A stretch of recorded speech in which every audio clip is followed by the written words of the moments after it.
कोई बचाएगा? जिसको मारना होगा मारेगा, मरना होगा तो कोई बचाएगा? भट्टी जी को जो प्रतिनियुक्त था उसको यहाँ से वापस करने के लिए, रिलीव करने की जो बात चल रही है, तो इसका मतलब है कि शासन प्रशासन में कुछ भी अच्छा नहीं। आखिर भट्टी जी क्यों बिहार से जाना चाह रहे हैं, या बिहार से भट्टी जी को क्यों हटाया जा रहा है, ये सबसे बड़ा सवाल है। कि आरक्षण के सवाल पर 7 जज का जो आदेश है, इस पर बड़े समीक्षा की जरूरत है। नमस्कार, मेरा नाम प्रेम है और आप लाइव स्ट्रीट देख रहे हैं। पप्पू यादव को डर नहीं लगता है, ऐसा हम नहीं बल्कि पप्पू यादव कह रहे हैं। देखिए, मरने से भी नहीं डरते हैं। पप्पू यादव को धमकी मिली, उसके बाद पप्पू यादव पटना पहुंचते हैं और तमाम चीज़ों को लेकर अपनी बातों को रख रहे हैं। हम आपको वो भी सुनवाने जा रहे हैं। पर भट्टी साहब को फ्रीडम क्यों नहीं दिया जा रहा, भट्टी साहब क्यों जाना चाह रहे हैं? देखिए, ये तमाम सवाल निर्दलीय सांसद पप्पू यादव खड़े कर रहे हैं। उतना ही नहीं, आरक्षण को लेकर भी घमासान मचा हुआ है। देखिए, आरक्षण के अंदर आरक्षण की बात हो रही थी, तमाम चीज़ों को लेकर पप्पू यादव से सवाल किया गया है।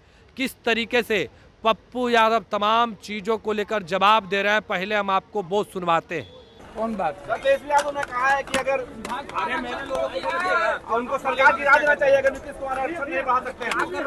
देखिए, 2 बात समझिए। पहले तो जो लगातार बच्चे की मौत हो रही है कोचिंग वाले में, उसमें है कि पटना में जितना कोचिंग माफिया है, कोचिंग माफिया के लिए एक गाइडलाइन बने, एक एडवाइजरी बने, उस पर सरकार का अंकुश हो। तो अभी हम लगातार कोचिंग माफिया दिल्ली से लेकर के पटना तक ये सवाल है, तो क्या बिहार के कोचिंग माफिया के लिए अभी तक सरकार भी कोई पॉलिसी बनाया है, कोई गाइडलाइन बनाया है? ये आप इसको देखिए। दूसरा चीज, आरक्षण के सवाल पर बिल्कुल एक बात समझिए, सही कह रहा, नीचे रखिए, नीचे रखो नहीं तो नहीं करने देंगे। सब सुप्रीम कोर्ट का जो एक आदेश आया है ST SC में क्रिमिलियर को लेकर के, इस पर बड़े समीक्षा की जरूरत है। एक तरफ आरक्षण को लगातार कटल करने की, दूसरे तरफ आरक्षण जब बिहार में या तमिलनाडु में पहले भी दिया गया 67%, उसके बाद मेरा एक आग्रह है, सिर्फ यह कहना कि नीतीश कुमार जी यदि डबल इंजन इसको अध्यादेश नहीं ला पाते हैं, भैया तो क्या बोलेंगे आप लोग ऐसे करिएगा तो? भैया मैं क्या कह रहा हूँ सुनिए।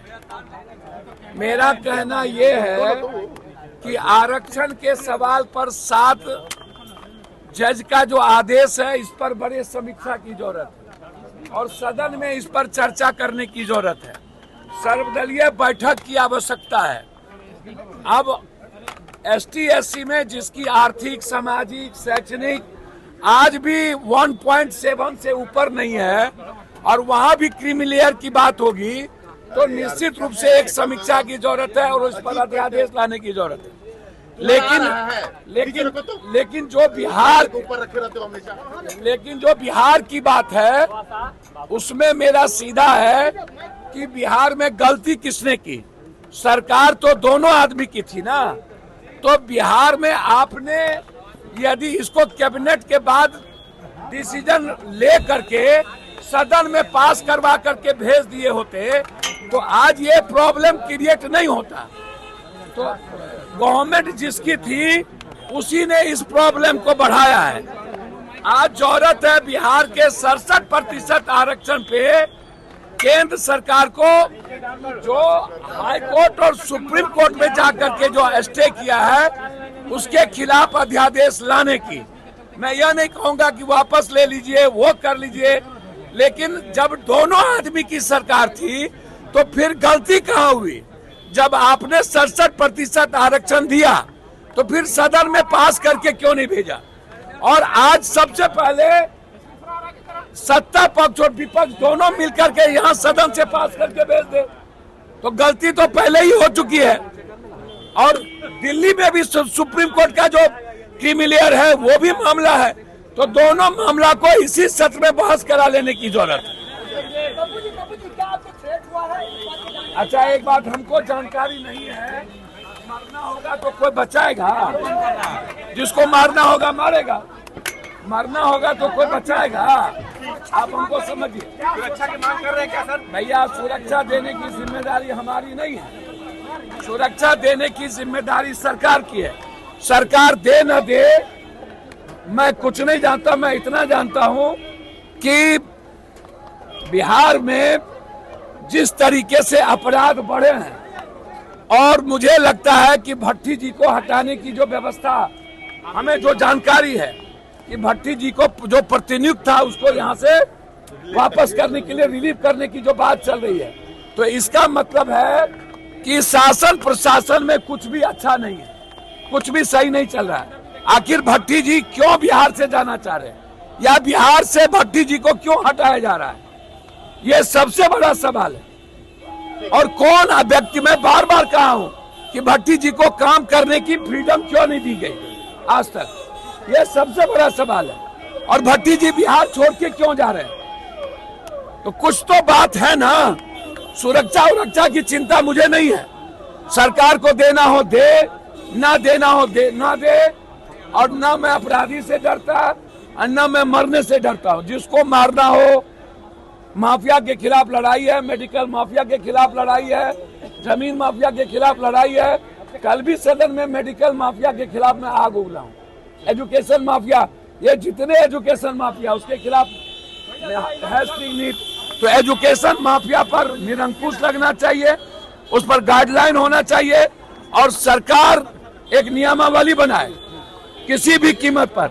सबसे ज्यादा शोषण बिहार के बच्चों का एजुकेशन माफिया कर रहा है, इसलिए है सीधा लड़ाई है, एजुकेशन माफिया से भी है, मेडिकल माफिया से भी है, तो इसीलिए जान की चिंता मुझे नहीं है। आरक्षण के अंदर आरक्षण की बात हो रही है, बिल्कुल गलत है। मैं इसको ओबीसी को पहले ही बर्बाद कर दिया, अब एसटी एससी को बर्बाद करना चाहते हैं। इस पर सदन में चर्चा की जरूरत है, जरूरत पड़े तो अध्यादेश लाने की जरूरत है। भैया किसी को ईडी नहीं सताता है, शहादत शहीदों का परिवार है, जिसको मरने से नहीं डर है। राहुल गांधी को कोई डरा सकता है, लेकिन जो हालात है ईडी के, चूज एंड बाइफर्केशन, और जिस तरीके से आप कर रहे हो, बिहार में बहुत सारे पदाधिकारी पर ईडी का केस है, जो बड़े बड़े पदों पर सेक्रेटरी बैठे हुए हैं, 2-3।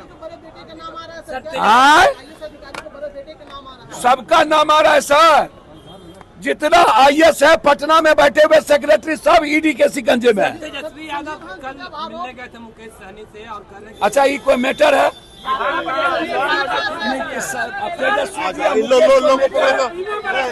तो अभी आप पप्पू यादव को सुन रहे थे, तमाम मुद्दे को लेकर क्या कुछ कहा उन्होंने, आपने सुना है।